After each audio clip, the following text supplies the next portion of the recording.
Bien, chicos, muy buenas tardes con cada uno de ustedes. El día de hoy vamos a elaborar con respecto a lo que se refiere con el reino fungi. Si bien recordamos ya las semanas pasadas, hemos estado desarrollando todo con respecto a lo que llega a ser el reino Monera, después el reino protista, y el día de hoy pues vamos a elaborar todo con respecto a lo que llega a ser el reino fungi. Y dentro del reino fungi pues vamos a encontrar una variedad inmensa con respecto a lo que llegan a ser los hongos. A continuación vamos a ver algunas características particulares con respecto a esta. Por ejemplo, tenemos que a este reino también se le conoce con el nombre de eumicota, ¿ya? Este reino llegan a ser eucariotas, es decir, que tienen carioteca, por lo tanto, tienen un núcleo definido, ¿ya? Pueden ser también pluricelulares, que son la mayoría de los hongos, pero también pueden ser unicelulares, como en el caso de las levaduras, ¿ya? También diremos que llegan a ser heterótrofos. Ahora, ¿por qué diremos que son heterótrofos? Ya que su nutrición de ellos llega a ser absortiva, ¿ya? Nos fijamos en esta imagen de aquí, ¿ya? Si nosotros nos fijamos aquí, el hongo lo que hace es liberar ciertas enzimas, ¿ya? Estas enzimas, al ser liberadas, van a degradar a lo que es al sustrato, convirtiéndolo en nutrientes y desechos, obviamente. El hongo aprovecha absorbiéndolo, ¿ya? Por eso se dice que tiene una nutrición heterótrofa, absortiva, ¿ya? Ahora, si tú sabes, la nutrición se realiza fuera del hongo, ¿ya? Por eso sería pues una nutrición extracelular, ¿ya? El tipo de respiración de la mayoría va a ser anaeróbica y de algunos aeróbica. El tipo de reproducción va a tener reproducción asexual mediante los famosos conidios y sexual mediante lo que llegan a ser las esporas. Las esporas normalmente tienen que ser isogámicas. ¿Qué significaba la palabra isogámicas? Que sus gametos tenían que ser iguales. El hábitat en todo lugar, ya ellos viven en todo lugar, o sea, son cosmopolitas, pero especialmente en lugares húmedos, ¿ya? Algunos incluso llegan a ser parásitos. ¿Y qué significa que cuando decía que llegan a ser parásitos? Que causan enfermedades. Algunos también hacen lo que llega a ser asociaciones simbióticas, como por ejemplo los líquenes y las micorrizas, que lo vamos a ver más adelante. Una de las importancias que tenemos aquí de los hongos que llega a ser una importancia ecológica. Ecológica ya que desintegran lo que es la materia orgánica. También tienen importancia industrial ya que producen ciertos compuestos como por ejemplo las bebidas alcohólicas. También tienen importancia farmacológica. ¿Por qué? Porque producen fármacos, como en el caso de la penicilina. ¿Ya? También van a tener importancia alimenticia, como por ejemplo los champiñones y las trufas. Y algunas también van a tener importancia médica. ¿Médica por qué? Porque producen enfermedades. ¿Ya? A ver, continuamos ahora a hablar sobre lo que es la clasificación de lo que es el reino fungi. Se va a clasificar en dos grandes grupos, que llegan a ser los mixomicetos, ¿ya? Y también llegan a ser los eumicetos, ¿ya?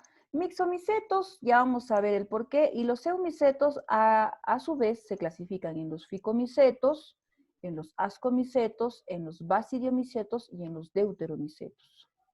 Los ficomicetos en su mayoría van a tener hifas cenocíticas, que te voy a explicar el por qué. Y los ascomicetos van a tener hifas tabicadas. Los basidiomicetos también van a tener hifas tabicadas.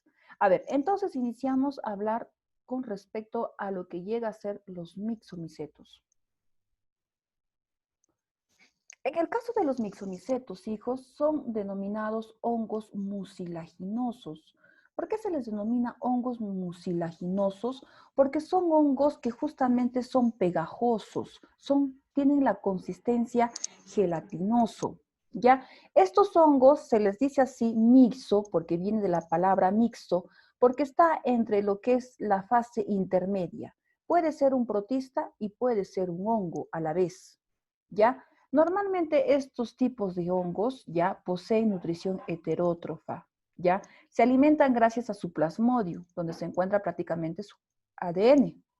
Poseen flagelos en forma ameboide.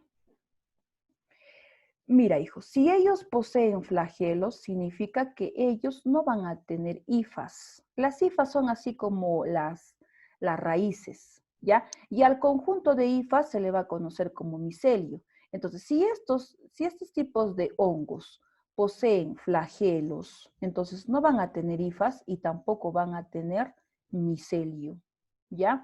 Normalmente estos tipos de hongos habitan en las cortezas de los árboles, ¿ya? Un ejemplo tengo aquí al Rhizobium conchi, que llega a atacar al grano del polen, ¿ya? Entonces, estos hongos prácticamente llegan a ser hongos mixtos, ¿ya? Protistas, ¿por qué se les dice? Porque de una u otra forma tienen flagelo. Y hongo justamente por su tipo de reproducción, ya que ellos se reproducen por lo que es la esporulación o también conocidos por esporangios, ¿ya? Entonces, estos, por ejemplo, no tienen hifas, ya que tienen flagelo. Al conjunto de hifas, ¿cómo se le conoce? Micelio. Entonces, tampoco tendrán micelio. A ver, ahora vamos a continuar con otra clasificación que llegan a ser los eumicetos, ¿ya? La palabra eu viene verdadero, ¿ya? Cetos ya es hongo, entonces llegarían a ser los hongos verdaderos, ¿ya? Esto de acá ha sido propuesta por Robert Whittaker, ¿ya? Donde nos indica que del hongo, la pared celular está constituido por una proteína que se le conoce con el nombre de quitina, ¿ya?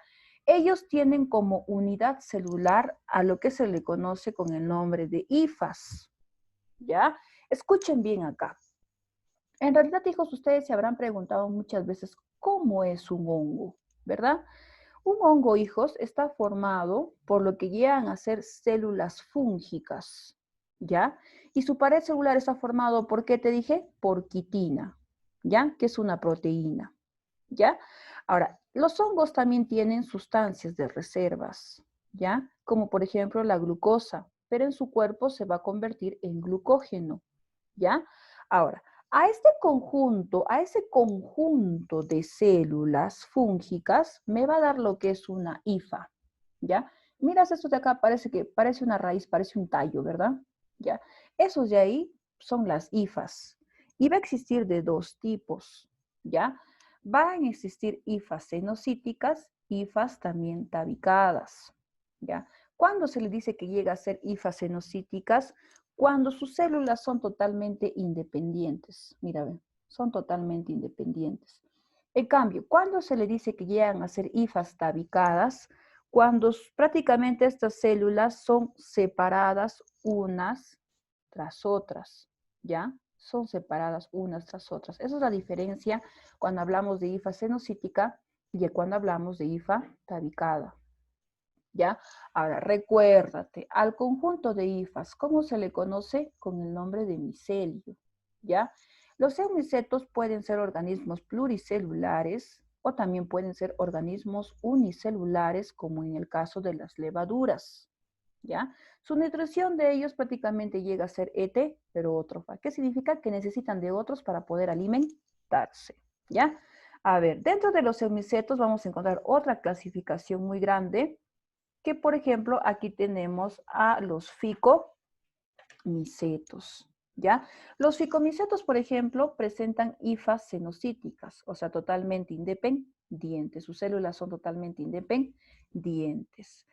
A estos ficomicetos también se les denomina como hongos algales, porque justamente estos ficomicetos provienen de ciertos tipos de algas, ¿ya? Por eso es que se le conoce como hongos algales. Estos de acá, la mayoría ya llegan a tener una reproducción asexual. Y esa reproducción asexual lo van a hacer mediante unas estructuras que se le conoce con el nombre de conidios, ¿ya? Por ejemplo, cuando llegan a ser esos conidios así súper grandes, como en el caso, por ejemplo, de aquí, de los deuteromicetos, se le va a conocer con el nombre de macroconidios. En cambio, cuando esos conidios son pequeños, se les va a conocer con el nombre de microconidios, ¿ya? Entonces, ellos mayormente realizan su reproducción mediante los famosos conidios, ¿ya? Entonces, en caso de los ficomicetos, por ejemplo, observa esta imagen de acá.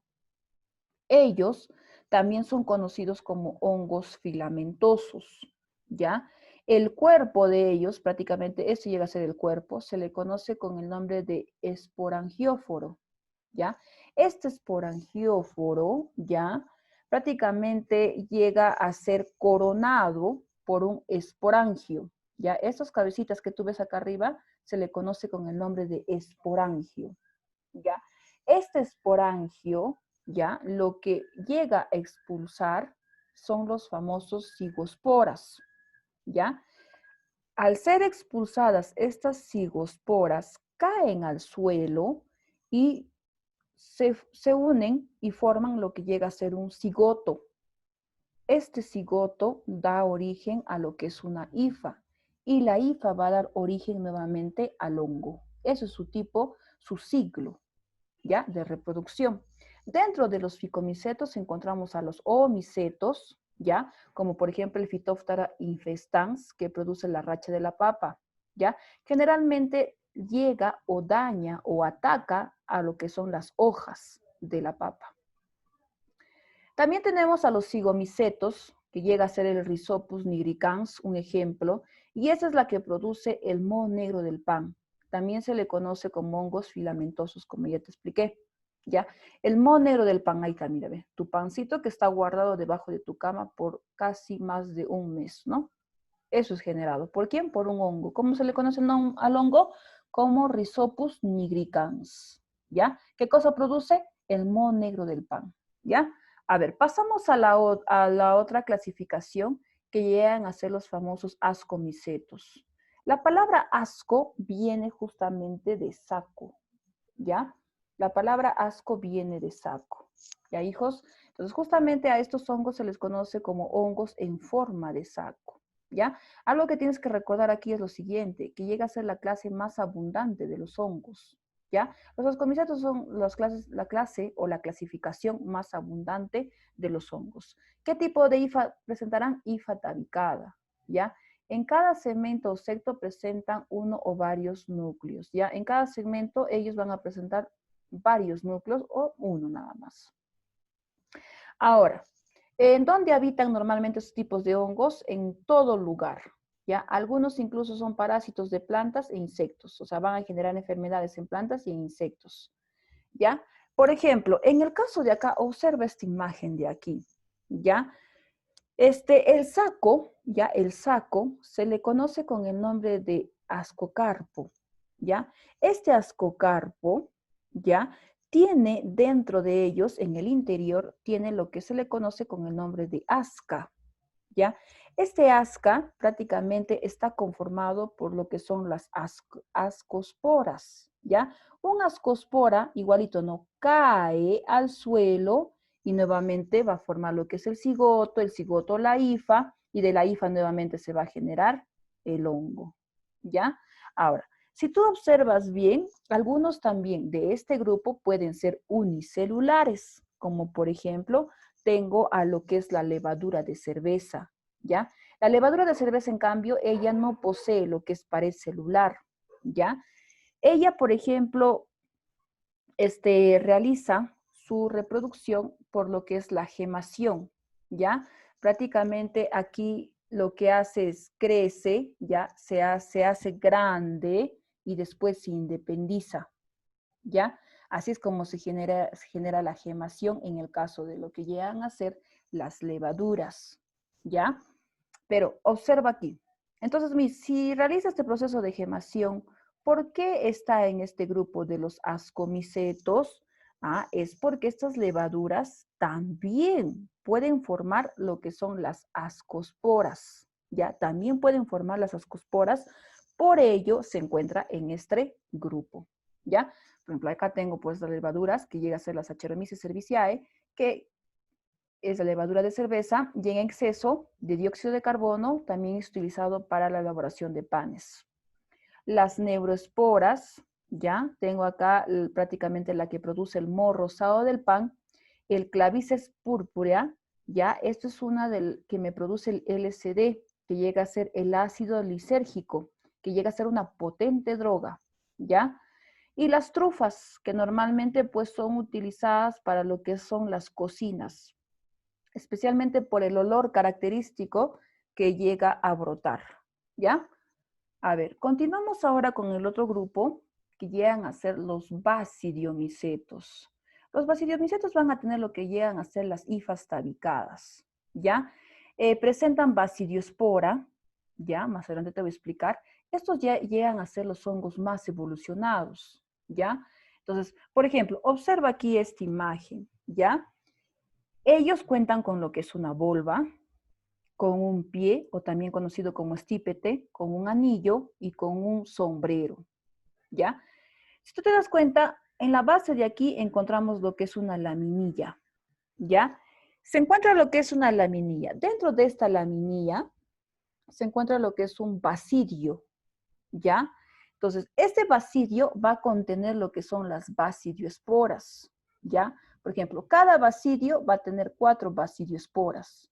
Igual, estas basidioesporas caen al suelo, generan cigoto, generan hifa y nuevamente crece el honguito, ¿ya? El mismo siglo casi todos llevan, ¿ya? Entre los ejemplos más conocidos tengo aquí a lo que es las rollas, ¿ya? Prácticamente aquí encuentro la Puccina graminis, la roya rojo-negra que justamente ataca al tallo del trigo. Tengo a los carbones que afectan a las flores de los cereales. Y tengo a las setas. Aquí está el Agaricus campestri, que llega a ser pues el famoso champiñón, lo que tú te comes en tu pizza, ¿ya? Después tengo a la manita vernis. Estos llegan a ser pues los hongos venenosos, también conocidos como ángel de la muerte, ¿ya? Esos mayormente llegan a tener pues de esos colores bastante llamativos, ¿no? De color rojo, de color verde, de color amarillo, ¿ya? De la casita de pitufo, por ejemplo, ahí está. Eso, por ejemplo, llega a ser una manita vernis, que llega a ser un hongo venenoso, ¿ya? Continuamos ahora con lo que llega a ser el último grupo, que llegan a ser los deuteromicetos. En este grupo de los deuteromicetos, hijos, normalmente se le conoce como hongos imperfectos. ¿Por qué se le conoce como hongos imperfectos? Porque aquí se desconoce lo que es la reproducción sexual de estos tipos de hongos. Si realmente nosotros supiéramos ya exactamente cómo es el tipo de su reproducción sexual de estos hongos, tal vez lo clasificaríamos ya sea en los ficomicetos, ya sea en los perdón, ya sea en los cigomicetos, ya sea en los basidiomicetos, ya sea en cualquiera de estos grupos que yo he presentado. Pero como se desconoce lo que es su tipo de reproducción sexual, aún todavía no se le puede colocar en ni uno de esos tres, ¿ya? Por eso es que se le conoce como hongos imperfectos, ¿ya? Y aquí tenemos pues a lo que prácticamente descubrió Fleming, que llega a ser el Penicillium notatum, ¿ya? Que produce prácticamente la penicilina. El Trichophyton rubrum, que llega a generar el pie de atleta, los hongos en los pies, ¿ya? El Trichophyton tossurans, que llega a generar la tiña, ¿ya? Prácticamente eso genera la caída, pues, de cabello. Y el Aspergillus, esto, por ejemplo, llega a ser un Aspergillus. Esto es lo que te genera, llega a ser bacteria en el oído, ¿ya? Listo, a ver, continuamos ahora. Paso ahora a desarrollar con respecto a lo que son los hongos simbiontis, ¿ya? Cuando digo que yo digo que son hongos simbiosis o simbiontes, cuando van a generar relaciones, ¿ya? Que van a ser de una u otra forma benéficas. Por ejemplo, tengo a los líquenes. Los líquenes que llega a ser prácticamente la unión de un hongo más un alga, ¿ya? Mayormente los líquenes habitan lugares húmedos, ¿ya? Sobre rocas o superficies de los árboles, ¿ya? Después voy a tener a otro que ya se le conoce con el nombre de micorrizas, ¿ya? Las micorrizas llegan a ser hongos más raíces de las plantas, ¿ya? Esto prácticamente son asociaciones que favorecen al cultivo, las micorrizas, ¿ya? Después tengo aquí algo muy peculiar que llegan a ser los hongos cazadores, ¿ya? Por ejemplo, acá tengo a uno de los hongos que se le conoce con el nombre de dactilaria, Ya es un hongo de tierra que atrapa a gusanos con sus hifas. Mira, observen. El gusano se mueve hacia el hongo. Este es el gusano, ¿ya? El lazo del hongo lo atrapa y sostiene firmemente. Mira, ¿ve? Después la hifa crece dentro del gusano y lo digiere. ¿Te das cuenta? Esos son con respecto a los hongos cazadores. Eso es todo por el día de hoy, chicos. Nos vemos en la tarde. No se olviden de elaborar sus resúmenes.